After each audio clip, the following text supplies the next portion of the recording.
In this video, we're going to look at what SUI instruction does. So if you remember the add and ADI instruction, the only difference was that with add, you added a register which contained an 8-bit value, and in case of ADI, you directly used an 8-bit value here.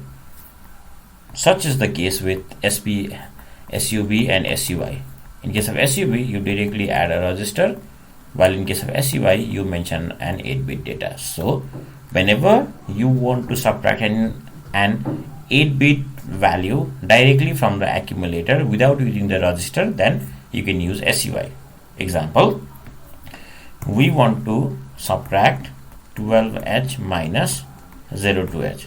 So using SUI, how we can do this is, we first need to load our first value 12H in accumulator.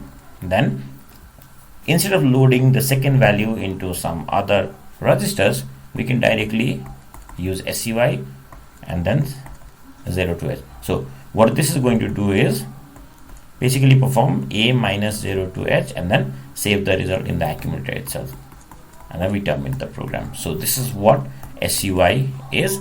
SUI is used for subtraction of a value from the accumulator, but this is used in immediate addressing mode, while SUB is used in register addressing mode.